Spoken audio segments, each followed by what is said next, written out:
সহিংসতা তদন্তে জাতিসংঘ সহ আন্তর্জাতিক সংস্থার সহযোগিতা নেবে সরকার। চক্রান্তকারীদের খুঁজে বের করার ঘোষণা প্রধানমন্ত্রীর।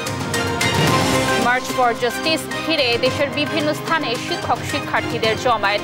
আইনশৃঙ্খলা বাহিনীর বাধা, বেশ কয়েকজন আটক। জামায়াত শিবির নিষিদ্ধের বিষয়টি প্রক্রিয়াধীন জানালেন স্বরাষ্ট্রমন্ত্রী। সহিংসতায় জড়িত কাউকে ছাড় নয় বললেন কাদের। নিজেরা সহিংসতা করে অন্যদের ওপর দায় চাপাতে চাইছে সরকার, অভিযোগ বিরোধীদের। আন্দোলন চালিয়ে যাওয়ার আহ্বান। এবং 12 দিন পর খুলল ফেসবুক, টিকটক সহ সব সামাজিক যোগাযোগ মাধ্যম। স্বল্প দূরত্বে ট্রেন চলাচল শুরু হচ্ছে আগামীকাল। দর্শক, সংবাদ সন্ধ্যায় দেখছিলেন একেএস টিম টিবার সংবাদ শিরোনাম। পুরো সংবাদ জুড়ে আপনাদের সাথে থাকবো আমি কানিজ লাবণী।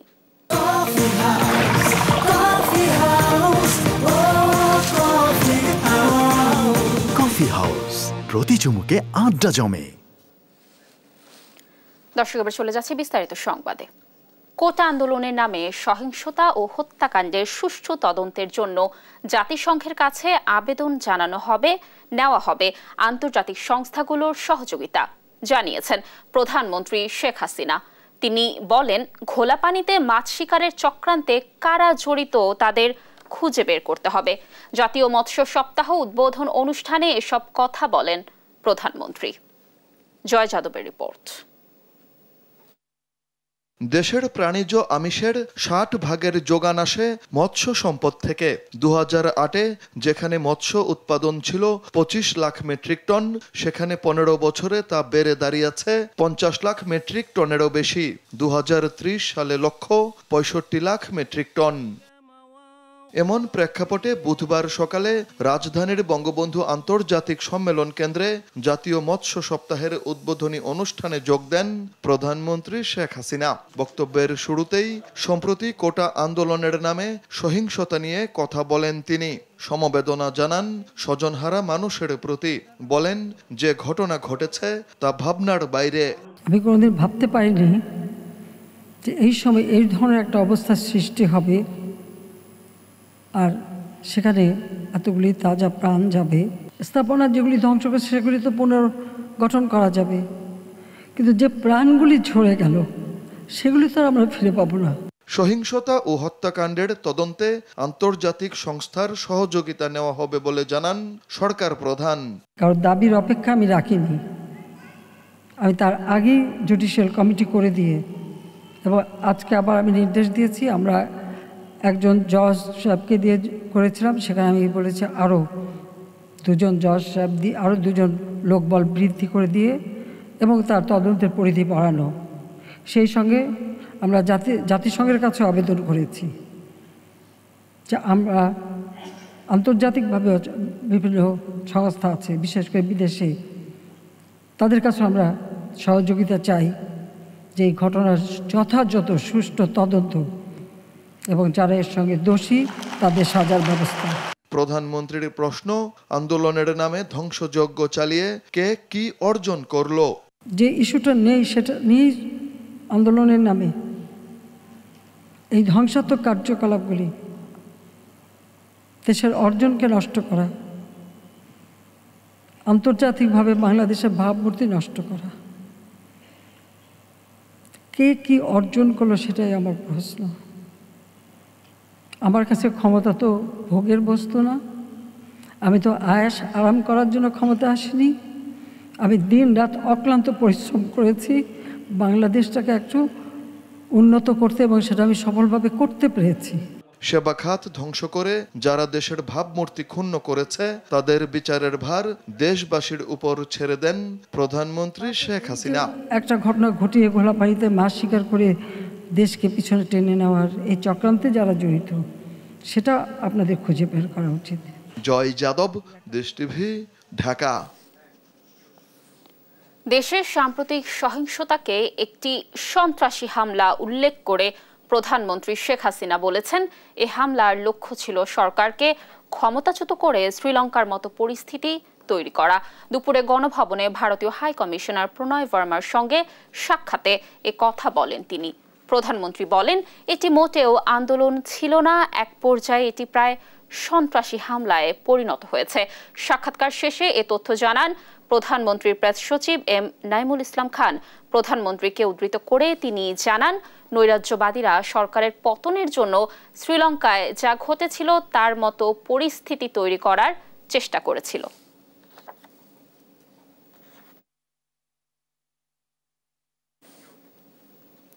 বৈষম্য বিরোধী ছাত্র আন্দোলনের ডাকা মার্চ ফর জাস্টিস কর্মসূচি ঘিরে হাইকোর্ট এলাকায় জমায়েত করেছেন শিক্ষক, শিক্ষার্থী ও আইনজীবীরা। শুরুতে বেশ কয়েকজনকে আটক করা হলেও পুলিশের বাধা উপেক্ষা করে সড়কে বসে পড়েন তারা। আন্দোলনকারীদের ঠেকাতে মোতায়েন করা হয় বিজিবি। এদিকে আইন শৃঙ্খলা বাহিনীর তৎপরতায় নিম্ন আদালত এলাকায় সড়কে নামতে পারেনি শিক্ষার্থীরা, তবে বিক্ষোভ করেন আইনজীবীরা। দর্শক, আরো জানাচ্ছেন হাসান মাহমুদ। বৈষম্য বিরোধী ছাত্র আন্দোলনের মার্চ ফর জাস্টিস কর্মসূচি শুরুর আগেই বুধবার সকাল 11:30টার দিকে হাইকোর্ট মোড় এলাকা থেকে এক শিক্ষার্থীকে আটক করে পুলিশ। তাকে ছাড়াতে পুলিশের সঙ্গে ধস্তাধস্তি হয় ঢাকা বিশ্ববিদ্যালয়ের 2 নারী শিক্ষকের। এটা কি ধরনের কথা? আপনারা তো ছিলেন, আমরা কি একটা জায়গায় দাঁড়ানোর রাইট নাই? সো আমি তো মনে করি না যে আমি যখন আমার স্টুডেন্টের জন্য দাঁড়াতে পারবো না, 120টা স্টুডেন্টের সামনে গিয়ে ক্লাস নেওয়ার মতো নৈতিক অধিকার আমার থাকে। দুপুর 12টার দিকে আটক করা হয় বেশ কয়েকজন শিক্ষার্থীকে। মৎস্য ভবনের সামনে থেকেও কয়েকজনকে আটক করে পুলিশ।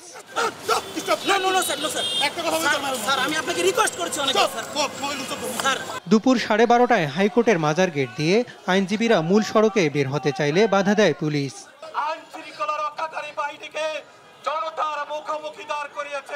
এ সময় গেটের বাইরে পুলিশের গাড়ি আটকে দেন অভিভাবকরা। বাকবিতণ্ডার এক পর্যায়ে আটক 2 শিক্ষার্থীকে ছেড়ে দেয় পুলিশ। বেলা 1টার দিকে দোয়েল চত্বর থেকে হাইকোর্ট মোড়ের দিকে মিছিল নিয়ে আসেন বিভিন্ন বিশ্ববিদ্যালয়ের শিক্ষক, শিক্ষার্থীরা। শিশু একাডেমির সামনে পুলিশ বাধা দিলে রাস্তায় বসে পড়েন তারা। এই রাষ্ট্রটা বাঁচলে রাজনীতি করা যাবে। আমরা কোনো দলের পক্ষ থেকে দালালি করতে আসি নাই, আমরা দেশের পক্ষে দালালি করতে এসেছি। 71-এ 14ই ডিসেম্বর যারা প্রাণ দিয়েছে তাদের রক্তের প্রতিজ্ঞা করছি, তাদের রক্তের ঋণ পরিশোধ করার জন্য আপনাদের পাশে আছি যতদিন না আন্দোলন সফল হয়। পরে আবারও জড়ো হওয়ার চেষ্টা করেন শিক্ষার্থী ও অভিভাবকরা। এ সময় পুলিশ বিজিবির বাধার মুখে ব্যঙ্গাত্মক স্লোগানে মেতে ওঠেন তারা।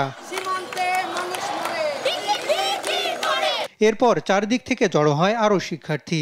এক পর্যায়ে পুলিশ বিজিবি হাইকোর্টের গেটে অবস্থান নিলে রাস্তায় বসে পড়েন আন্দোলনকারীরা। থেমে থেমে চলতে থাকে শিক্ষার্থী অভিভাবকদের বিক্ষোভ। বিকেল 4টার দিকে শেষ হয় হাইকোর্ট এলাকার মার্চ ফর জাস্টিস কর্মসূচি। এদিকে নিম্ন আদালত এলাকাতেও বিক্ষোভ করেন আইনজীবীরা। হাসান মাহমুদ, দেশ টিভি, ঢাকা। রাজধানীর বাইরেও চট্টগ্রাম, রাজশাহী সহ দেশের কয়েকটি জেলায় বিক্ষোভ করেছে বৈষম্য বিরোধী ছাত্র আন্দোলন। এতে অংশ নেয় শিক্ষক, শিক্ষার্থী ও আইনজীবীরা। কয়েকটি জায়গায় বিক্ষোভকারীদের লাঠিচার্জ করে পুলিশ। আটক করা হয় বেশ কয়েকজনকে। সহকর্মীদের পাঠানো তথ্যচিত্রে টুম্পা ফ্রোজের ডেস্ক রিপোর্ট। শিক্ষার্থী হত্যা এবং নির্বিচারে আটকের প্রতিবাদে সড়ক, আদালত প্রাঙ্গণ এবং বিশ্ববিদ্যালয় ক্যাম্পাসে বিক্ষোভ করেছে শিক্ষক, শিক্ষার্থী ও আইনজীবীরা। বুধবার বেলা 11:30টায় রাজশাহী বিশ্ববিদ্যালয়ের প্যারিস রোডে সমবেত হন জাতীয়তাবাদী শিক্ষক ফোরামের শিক্ষকরা। এ সময় মানববন্ধনে শিক্ষকরা চলমান গণগ্রেপ্তার এবং হয়রানির প্রতিবাদ জানান।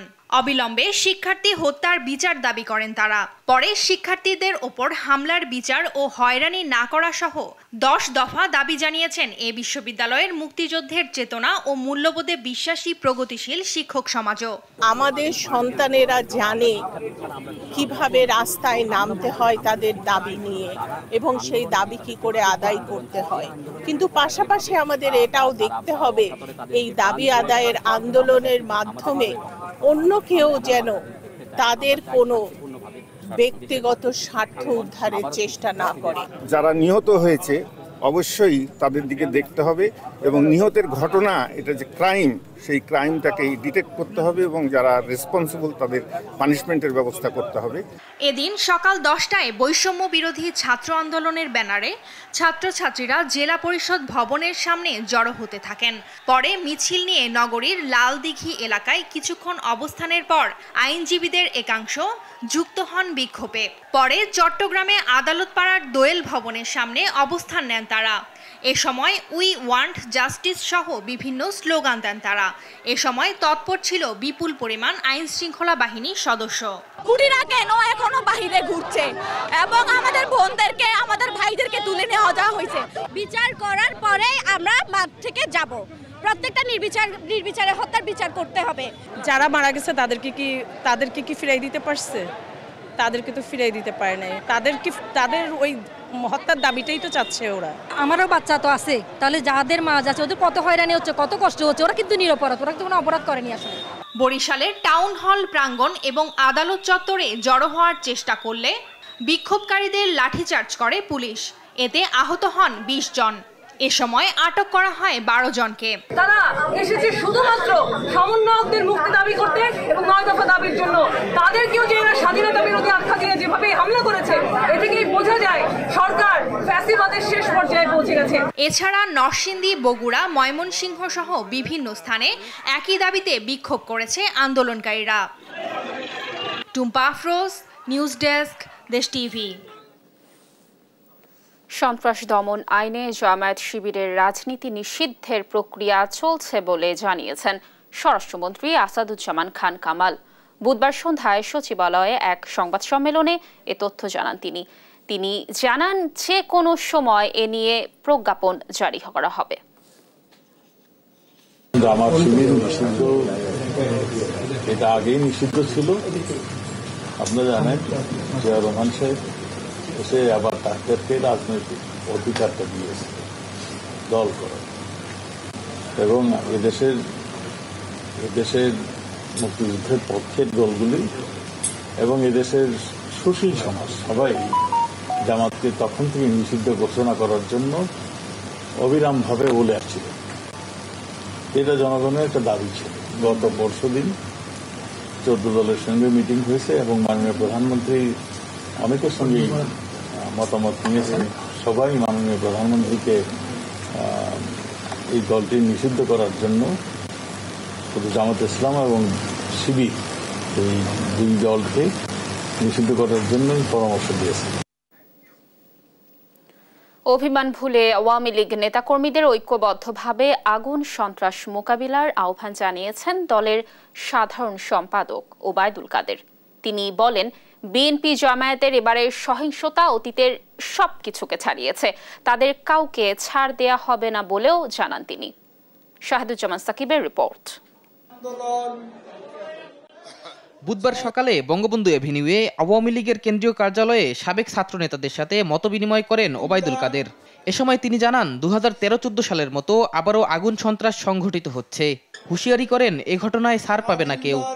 বাংলাদেশে যে নষ্ট রাজনীতি, সাম্প্রদায়িক রাজনীতি, জঙ্গিবাদী রাজনীতি প্রবর্তন করেছিল, তার ব্যাকগ্রাউন্ড আমাদের জানতে হবে।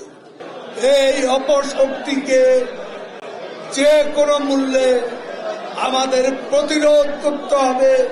ভেদাভেদ ভুলে সহিংসতার বিরুদ্ধে সবাইকে ঐক্যবদ্ধ হওয়ার আহ্বান জানান আওয়ামী লীগ সাধারণ সম্পাদক। এই নারকীয় তাণ্ডবের সাথে আজকে আমাদের লড়তে হচ্ছে, একসাথে লড়তে হবে, একসাথে মান অভিমান সব ভুলে যেতে হবে। বিএনপি জামায়াতের ধ্বংসযজ্ঞের সময় সাধারণ জনগণ প্রতিরোধ গড়ে তুলেছে বলেও মন্তব্য করেন ওবায়দুল কাদের। গণতন্ত্র বিরোধী। শাহিদুজ্জামান সাকিব, দেশ টিভি, ঢাকা। বর্তমান পরিস্থিতিতে আন্দোলন চালিয়ে যাওয়ার বিকল্প নেই বলে মন্তব্য করেছেন বিএনপি চেয়ারপারসনের উপদেষ্টা ব্যারিস্টার মাহবুব উদ্দিন খোকন। আর আইনশৃঙ্খলা বাহিনী পেশাদার আচরণ করলে ক্ষমতাসীনরা পালানোর পথ পাবে না বলে মন্তব্য করেন বিপ্লবী ওয়ার্কার্স পার্টির সাধারণ সম্পাদক সাইফুল হক। জোট নেতাদের দাবি, নিজেদের সহিংসতার দায় অন্যদের ওপর চাপিয়ে আন্দোলন দমনের চেষ্টা করছে সরকার। সাইফুর রিপনের রিপোর্ট। পল্টন মোড়ে গণতন্ত্র মঞ্চের বিক্ষোভ সমাবেশের খবরে সকাল থেকেই আইনশৃঙ্খলা বাহিনীর বিপুল সংখ্যক সদস্য অবস্থান নেয় এলাকাটিতে। স্থান পরিবর্তন করে বিজয়নগর এলাকায় সংক্ষিপ্ত সমাবেশ করেন গণতন্ত্র মঞ্চের নেতাকর্মীরা। গণতন্ত্র মঞ্চের সমন্বয়ক জোনায়েদ সাকি বলেন, দেশে লাশের মিছিল ঢাকতে না পেরে নানা কৌশল নিচ্ছে সরকার, সহিংসতার দায় চাপাচ্ছে বিরোধী দলের ওপর। এই রাজনৈতিক পরিচয়হীন শিক্ষার্থীদের গ্রেফতার করছেন, আর অন্যদিকে বলছেন জামাত শিবির এটা করেছে। বন্ধুগণ, সরকারের প্রতারণা আজকে পরিষ্কার। তারা সমস্ত আন্দোলনকে ধ্বংস করতে চায়। সমস্ত আন্দোলনকে ধ্বংস করার জন্য আজকে সহিংসতার দায় চাপিয়ে যেভাবে তারা অতীতে করেছে সেইভাবেই তারা আজকে এই আন্দোলনকে ধ্বংস করতে চায়। বিপ্লবী ওয়ার্কার্স পার্টির সাধারণ সম্পাদক সাইফুল হক বলেন, দুঃশাসনের ওপর টিকে আছে সরকার। আহ্বান জানান সংকটের রাজনৈতিক সমাধানের। সারা দেশব্যাপী তারা যে অরাজকতা তৈরি করেছে এর দায়িত্ব বর্তমান সরকার এবং সরকারি দলকেই বহন করতে হবে। আমাদের আইন শৃঙ্খলা রক্ষাকারী বাহিনী, আমাদের পেশাদার বাহিনী, তারা যদি কেবলমাত্র পেশাদারি দায়িত্ব পালন করে এই সরকার পালিয়ে যাবার আর কোনো পথ পাবে না। এদিকে মার্চ ফর জাস্টিস কর্মসূচিতে একাত্মতা জানিয়ে আইনজীবীরা মিছিল নিয়ে হাইকোর্ট থেকে রাজপথে নামতে গেলে মাজার গেট বন্ধ করে দেয় আইন শৃঙ্খলা বাহিনী। সারা দেশে ব্যাপক ধরপাকড়ে ক্ষুব্ধ প্রতিক্রিয়া জানিয়ে সুপ্রিম কোর্ট আইনজীবী সমিতির সভাপতি বলেন, গণ আন্দোলনের কোনো বিকল্প নেই। এখন এটা হলো জনগণের আন্দোলন ছাড়া আর কোনো অপশন নেই মানুষের। এই সরকারের যেহেতু আইনশৃঙ্খলা বাহিনীর জবাবদিহিতা নাই, এই জন্য তারা র্যান্ডম হোলসেল অ্যারেস্ট করতে সবাই। পরে সংবাদ সম্মেলনে কোটা সংস্কার আন্দোলন ঘিরে নিহতের ঘটনায় অভিযুক্তদের বিচার দাবি করেন তিনি। গণহত্যা, গুলি করার নির্দেশদাতারা, মন্ত্রীরা, আইনশৃঙ্খলা বাহিনীর সদস্যরা, জড়িত সকল ব্যক্তিদের বিচার করার জন্য ব্যবস্থা গ্রহণ করার জন্য দাবি জানাচ্ছি। সাম্প্রতিক আন্দোলনে ক্ষতিগ্রস্ত শিক্ষার্থীদের আইনি সহায়তা দিতে আইনজীবীদের প্রতি আহ্বানও জানান সুপ্রিম কোর্ট বার সভাপতি। আমরা বিশ্বাস করতে পারি না দেশের সর্বোচ্চ আদালতে পরিস্থিতির কারণে কোনো মামলা নেবেন না, বিচার করবেন না। এটা আমি মনে করি এটা বিচার বিভাগের জন্য একটা অত্যন্ত খারাপ নজির হবে। সাইফুল রিপন, দেশ টিভি, ঢাকা। দর্শক দেখছেন সংবাদ সন্ধ্যা।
দর্শক দেখছেন সংবাদ সন্ধ্যা।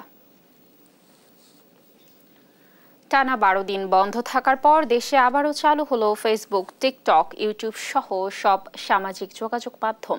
সকালে ফেসবুক সহ বিভিন্ন সোশ্যাল মিডিয়ার প্রতিনিধিদের সঙ্গে ভার্চুয়ালি আলোচনা শেষে আইসিটি প্রতিমন্ত্রী এসব সামাজিক যোগাযোগ মাধ্যম খুলে দেওয়ার ঘোষণা দেন।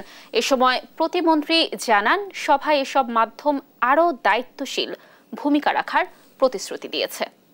শিউলি রায়ের রিপোর্ট। টানা 12 দিন বন্ধের পর আবারও দেশে সচল হলো সকল সামাজিক যোগাযোগ মাধ্যম। বুধবার সকালে আগারগাঁও বিটিআরসি ভবনে সরকারের চিঠির জবাব দিতে ভার্চুয়াল কনফারেন্সে যুক্ত হন ফেসবুক, ইউটিউবের প্রতিনিধিরা। সেই সঙ্গে সভায় সশরীরে উপস্থিত হন টিকটকের প্রতিনিধিরাও। এই সময় আইসিটি প্রতিমন্ত্রী জুনায়েদ আহমেদ পলক দেশের বর্তমান প্রেক্ষাপটে সোশ্যাল মিডিয়ার বিভিন্ন অনিয়ন্ত্রিত কর্মকাণ্ড তুলে ধরেন। এইসব মাধ্যমে ছড়িয়ে দেওয়া কন্টেন্ট নিয়ে সমাধান চাওয়া হয় প্রতিনিধিদের কাছে। পরে গণমাধ্যমকে ব্রিফিংয়ে প্রতিমন্ত্রী জানান, বাংলাদেশে সংবিধান ও কমিউনিটি স্ট্যান্ডার্ড মেনে কাজ করার প্রতিশ্রুতি দিয়েছে, তাই সবার জন্য খুলে দেওয়া হয়েছে এই সব সামাজিক যোগাযোগ মাধ্যম। ফেসবুকের নিজের রুলস রেগুলেশন এবং কমিউনিটি স্ট্যান্ডার্ড এটা কমপ্লাই করে না, আমরা এটাই বলেছি। এই বিষয়গুলো নিয়ে তারা আমাদের সাথে একমত পোষণ করেছে, তাদের ব্যাখ্যায় আমরা সন্তুষ্ট হয়েছি। ফেক আইডি ব্যবহার করে সহিংসতা ও প্রাণহানির ঘটনা ফেসবুক, ইউটিউবের প্রতিনিধিরা দুঃখ প্রকাশ করে বলে জানান প্রতিমন্ত্রী। ভবিষ্যতে তারা আশ্বস্ত করেছে যে তারা এই যে আমাদের প্রাণহানি হয়েছে, সম্পদের ক্ষতি হয়েছে, তার কারণে তারা দুঃখ প্রকাশ করেছে এবং আগামী দিনে আরও আন্তরিকতার সাথে কাজ করবে। এই সময় প্রতিমন্ত্রী ইন্টারনেটের গতি দ্রুত সচল হওয়ার বিষয়ে আশা ব্যক্ত করেন। কত দ্রুত ইন্টারনেটের সম্পূর্ণ সক্ষমতা দিয়ে সম্পূর্ণ গতিটা আমরা বৃদ্ধি করতে পারি, তার জন্য আমাদের প্রচেষ্টা অব্যাহত। শিউলি রায়, দেশ টিভি, ঢাকা। আগামীকাল চালু হচ্ছে স্বল্প দূরত্বে ট্রেন চলাচল। রেলওয়ের মহাপরিচালক সর্দার শাহাদাত আলী জানান, নিরাপত্তা বিবেচনায় আপাতত স্বল্প দূরত্বে চলবে ট্রেন। কোটা আন্দোলন ঘিরে জুলাই মাসে অস্থিতিশীল পরিস্থিতিতে রেলের প্রায় 61 কোটি টাকার আর্থিক ক্ষতি হয়েছে বলেও জানান তিনি। পরিস্থিতি স্বাভাবিক হলে যাতায়াতে স্বস্তি ফিরবে বলেও জানান মহাপরিচালক। ফখরুল ইসলামের রিপোর্ট। নেই যাত্রী, রেলকর্মী। ইঞ্জিনবিহীন রেলের কোচগুলো নিষ্প্রাণ দাঁড়িয়ে প্ল্যাটফর্মে। দেশের সবচেয়ে গুরুত্বপূর্ণ ঢাকা স্টেশনের এই চিত্র বলে দেয় সারা দেশে বিচ্ছিন্ন রেল নেটওয়ার্ক। সম্প্রতি অস্থিতিশীল পরিস্থিতির আগুনে পড়েছে রেল, ক্ষতিগ্রস্ত হয়েছে বগি, সিগন্যালিং সিস্টেম। নিরাপত্তার স্বার্থে 19 জুলাই বন্ধ করে দেওয়া হয় জনপ্রিয় এই বাহনটি। আজকে রেল যোগাযোগ বিচ্ছিন্ন, আমরা মনে করি অতি দ্রুতই রেল যোগাযোগ সচল হবে। এই জনগণের বাহন, গরিবের বাহন, আশা করি ইনশাল্লাহ অতি দ্রুতই রেল চালু হবে। রেলওয়ের মহাপরিচালক জানান, টানা 13 দিন পর বৃহস্পতিবার স্বল্প দূরত্বে রেল চলাচল শুরু হবে। এতে যাতায়াতে কমবে ভোগান্তি। 19 তারিখ থেকে মূলত রাত্রি থেকে আমরা ট্রেন চলাচল আর কি সাময়িকভাবে স্থগিত করি আর কি, এবং এখন পর্যন্ত ট্রেন চলাচল শুধুমাত্র আমরা জরুরি প্রয়োজন বিবেচনায় তেলের গাড়িগুলো আমরা পরিবহন করছি। কিছু চিরাং থেকে যে ট্রেনগুলো চলা সবগুলো চিরাং নাই, কিছু চিরাং আছে, কিছু আখাউড়া আছে, এগুলো আবার সবগুলোকে আবার অ্যাডজাস্ট করার একটা বিষয় আছে। কিছু কিছু অ্যাডজাস্ট করতে হবে, কিছু কিছু আবার অ্যাডজাস্ট করা লাগবে না, কিন্তু আমরা চালাবো ওয়ান ওয়েতে চালাবো, পরের দিন থেকে আবার রেগুলার হবে আর কি। 2-3 দিনের মধ্যে আমরা এটা করতে পারবো। রেল চালুর জন্য সব প্রস্তুতি নেওয়ার কথাও জানান মহাপরিচালক। বলেন, সহিংসতায় ক্ষতিগ্রস্ত বগি ও সিগন্যাল সিস্টেমের মেরামতের কাজ চলছে। জানালা, গ্লাস এবং অন্যান্য বিভিন্ন অংশে আর কি ক্ষতিগ্রস্ত করা হয়েছে। ট্রেনের ইঞ্জিন, বগি, সেগুলোর নিরাপত্তা এবং যাত্রীদের নিরাপত্তা, এই বিষয়গুলোর সঙ্গে যারা আইন শৃঙ্খলা এবং স্থানীয় প্রশাসন তাদের সম্পৃক্ততা আছে। আইনগুলো আমাদের একবার জাস্ট দেখে নেওয়া, ব্রিজগুলো একবার দেখে নেওয়া, এগুলো আমাদের লেভেল ক্রসিং গেটগুলো আছে দেখে নেওয়া, সিগন্যালিং ডিপার্টমেন্ট তাদের সিগন্যালিং ইকুইপমেন্টগুলো যেগুলো আছে সেগুলো একটু চেক করে দেখে নেবে। কোটা আন্দোলন ঘিরে সহিংসতায় গেল জুলাইয়ে পূর্বাঞ্চল রেলের ক্ষতি হয়েছে 40,95,00,000 টাকা, আর পশ্চিমাঞ্চল রেলের আর্থিক ক্ষতি 20 কোটি টাকার বেশি। ফখরুল ইসলাম, দেশ টিভি, ঢাকা। এলএনজির 2টি ভাসমান টার্মিনাল ঠিক হতে আর মাত্র 10 দিন লাগবে। এতে নিরসন হবে চট্টগ্রামের গ্যাস সংকট, জানালেন বিদ্যুৎ প্রতিমন্ত্রী নসরুল হামিদ বিপু। দুপুরে রাজধানীর বিদ্যুৎ ভবনে জার্মান কোম্পানি আইপিভট এবং বিদ্যুৎ বিভাগের মধ্যে সোনাগাজীর সৌর বিদ্যুৎ প্রকল্প নিয়ে চুক্তি সই অনুষ্ঠানে এ কথা বলেন তিনি।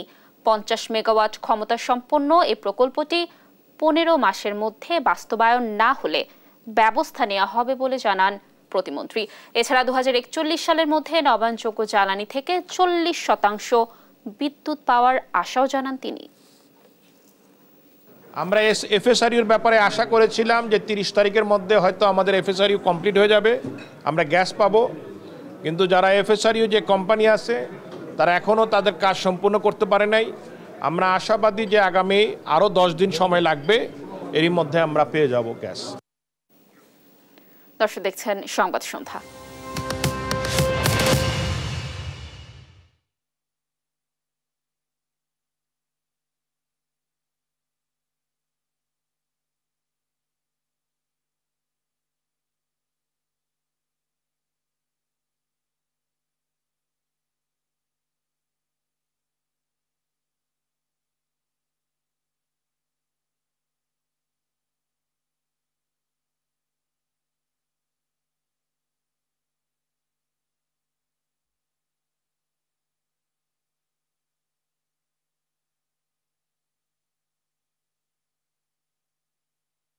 এবার জানাবো খেলার সংবাদ।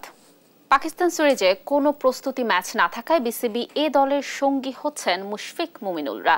জানা গেছে সামনের সপ্তাহে এই দলের সাথে যোগ দেবেন হেড কোচ হাথুর সিংহে। তবে সাকিব আল হাসানের দেশে ফেরার দিনক্ষণ জানাতে পারেননি cricket operations chairman Jalal Yunus. Tausiful হাসানের রিপোর্ট।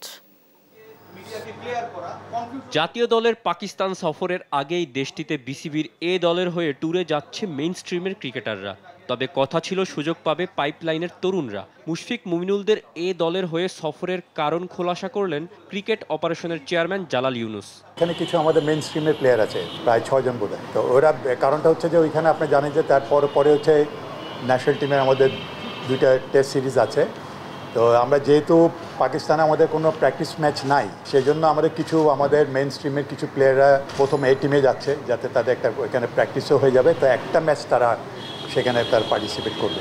লাল বলে পেস অ্যাটাকের জন্য বিবেচনায় আছেন তাসকিন। টেস্ট ম্যাচে দেখা যাবে সাকিব আল হাসানকেও। জানা গেল কবে নাগাদ দলের সাথে যোগ দিতে পারেন এই অলরাউন্ডার। আশা করি সে হয় সরাসরি সে দুবাই থেকে চলে যাবে, যদি সময় না থাকে, অথবা তাকে বলা হয়েছে যে সে ঢাকা থেকে এসে 2-1 দিন প্র্যাকটিস করে তারপরে টিমের সাথে যোগ করে একসাথে যাওয়ার জন্য। বাবর আজমদের মাটিতে সিরিজ আয়োজন করা হলেই প্রশ্ন ওঠে নিরাপত্তা নিয়ে। তবে পুরো সফরে টাইগাররা নিরাপত্তায় আশ্বস্ত হয়েই এই সিরিজ খেলতে যাচ্ছেন বলে জানান এই কর্মকর্তা। তারা যখন যে সিকিউরিটি লেভেলটা থাকে এটা স্টেট লেভেল সিকিউরিটি দিয়ে থাকে, এবং সেটা ইনশিওর করে বলেই আমরা তাদের এই ট্যুরে যেতে রাজি হই। জাতীয় দলের প্রস্তুতি শুরু হলেও হেড কোচ হাতুর সিংহে এখনও দেশে ফেরেননি। জানা গেছে দ্রুতই দেশে ফিরে দলের সাথে যোগ দেবেন এই লঙ্কান। বাবর আজমদের বিপক্ষে 21 আগস্ট প্রথম ম্যাচে মাঠে নামবে নাজমুল শান্তরা। 17 আগস্ট দেশ ছাড়ার কথা রয়েছে পুরো দলের। এখন অপেক্ষা এই সিরিজের আগে সব ক্রিকেটাররা একসাথে মাঠের অনুশীলনে কবে ফিরতে পারেন। মোহাম্মদ তৌসিফুল হাসান, স্পোর্টস ডেস্ক, দেশ টিভি। দর্শক, এই ছিল এখনকার সংবাদ সন্ধ্যা। পরের বুলেটিন দেখার আমন্ত্রণ রইল। সাথে থাকার জন্য ধন্যবাদ।